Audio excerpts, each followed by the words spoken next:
Hello everyone, my name is Aditya Agrawal and today we are going to learn about financial ratios. आज हम लोग जानेंगे कि financial ratios होता क्या है।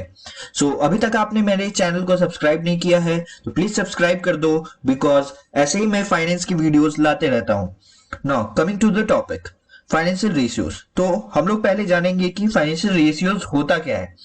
फाइनेंशियल रेशियोज एक क्वांटिटेटिव एनालिसिस है जो हमें कंपनी की फाइनेंशियल परफॉर्मेंस के बारे में बताता है। फाइनेंशियल रेशियोज निकालने के लिए हम लोग क्या करते हैं, हम लोग बैलेंस शीट, फिर से आपको कैश फ्लो स्टेटमेंट और इनकम स्टेटमेंट, ये तीनों से हम लोग फिगर उठाते हैं और बहुत सारी फाइनेंशियल रेशियोज होती है उसका हम लोग पता करते हैं कि उसका क्या रेशियोज है। उससे हमें क्या पता चलता है, उससे हमें पता चलता है कि कंपनी की फाइनेंशियल परफॉर्मेंस क्या है। तो मान लीजिए किसी कंपनी की हमने फाइनेंशियल रेशियोज निकाली, किसी कोई फाइनेंशियल रेशियोज ले लीजिए जो कि हम आगे पढ़ेंगे। तो उसमें हमने किसी की फाइनेंशियल रेशियोज निकाली तो हमें कैसे पता चलेगा कि वो फाइनेंशियल रेशियोज जो हमने निकाला है वो कंपनी का परफॉर्मेंस क्या बता रहा है, क्या वो कंपनी अच्छी है, कंपनी खराब है या कंपनी स्टेबल है। तो इसके लिए हम लोग उसको कंपेयर करते हैं इंडस्ट्री एवरेज से। तो इंडस्ट्री एवरेज आखिर होता क्या है? तो इंडस्ट्री एवरेज कुछ नहीं, जैसे कि मान लीजिए कि सॉरी यहाँ पे एवरेज होगा।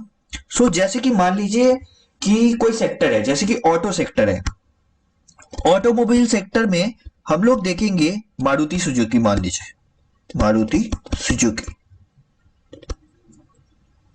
मान लीजिए हम लोग नेट प्रॉफिट मार्जिन निकालते हैं। हम लोग आगे पढ़ेंगे कि नेट प्रॉफिट मार्जिन होता क्या है, but suppose net profit margin है वो मारुति सुजुकी का 30% है और ऑटोमोबाइल सेक्टर का इंडस्ट्री एवरेज हो गया, यानी ऑटोमोबाइल सेक्टर तो इसका चल रहा है 40%। तो हम लोग देखेंगे कि नेट प्रॉफिट मार्जिन जो मारुति सुजुकी की वो सिर्फ 30% है, बट उसका जो सेक्टर है वो 40% पे चल रहा है। तो इससे हम लोग पता कर सकते हैं कि मारुति सुजुकी अपने सेक्टर से अच्छा परफॉर्म नहीं कर रहा है, राइट। तो ये हम लोग इंडस्ट्री एवरेज से कंपेयर कर सकते हैं। या फिर मान लीजिए कि हमें कोई दो कंपनी है, मारुति सुजुकी और महिंद्रा है, दोनों में से किसी एक में इन्वेस्ट करना हमें, तो हम बहुत सारी फाइनेंशियल रेशियोज को देखेंगे और उससे फिर कंपेयर करेंगे कि कौन सी कंपनी अच्छी है। नाउ इसके यूजर्स कौन कौन होते हैं, तो आइए इसके हम लोग यूजर्स देख लेते हैं। तो यूजर सबसे पहले एक होते हैं एक्सटर्नल और एक होते हैं इंटरनल। सबसे पहले हम लोग इंटरनल देख लेते हैं। तो इंटरनल में कौन कौन होते हैं, तो इंटरनल में मैनेजमेंट होते हैं। इंटरनल में मैनेजमेंट के बाद और कौन हो सकते हैं, ओनर्स हो सकते हैं, एम्प्लॉयज हो सकते हैं।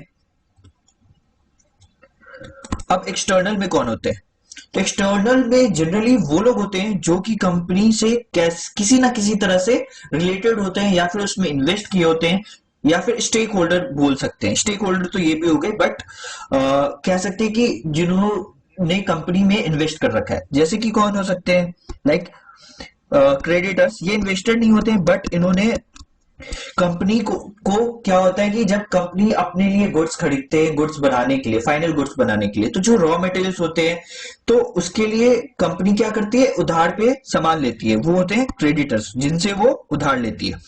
नाउ उसके बाद और कौन सा हो सकते हैं, इन्वेस्टर्स हो सकते हैं, और कौन हो सकते हैं, रेगुलेटरी अथॉरिटीज हो सकती है, टैक्स अथॉरिटीज हो सकती है, और भी बहुत लोग हो सकते हैं। नाउ अब हम लोग आ जाते हैं मेन मुद्दे पे कि कितने टाइप्स के फाइनेंशियल रेशियोज होते हैं। तो सबसे पहले होता है लिक्विडिटी रेशियोज, और क्या होता है, प्रॉफिटेबिलिटी रेशियोज,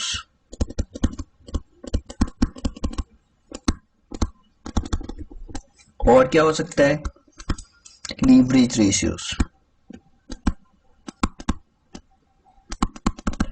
और क्या हो सकता है, लिक्विडिटी हो गई, प्रॉफिटेबिलिटी हो गई, लीवरेज हो गई। एक होता है टर्नओवर रेशियोज, इसको हम लोग इफिशियंसी रेशियोज भी बोलते हैं।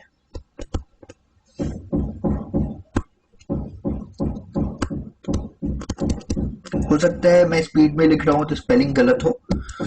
नाउ लिक्विडिटी रेशियोज क्या होता है? ये कंपनी की लिक्विडिटी पोजीशंस या फिर बोल सकते हैं कि कंपनी की जो शॉर्ट टर्म ऑब्लिगेशन है वो कंपनी कैसे फुलफिल कर पा रही है, कितना फुलफिल कर पा रही है, ये हमें लिक्विडिटी रेशियोज बताता है। प्रॉफिटेबिलिटी रेशियोज तो नाम से ही पता लग रहा है कि ये हमें कंपनी की प्रॉफिटेबिलिटी के बारे में बताती है। लीवरेज रेशियोज हमें क्या बताता है? लीवरेज रेशियो सपोज की कंपनी का कैपिटल स्ट्रक्चर बहुत तरीके से बना होता है, तो कितना पार्ट डेट का है, कितना पार्ट इक्विटी का है, तो वो सारी चीजें हमें लीवरेज रेशियो से पता लगेगी। और टर्नओवर रेशियो या फिर इफिशियंसी रेशियो, इफिशियंसी हमें क्या बताते हैं कि कंपनी कितना इफिशियंट है।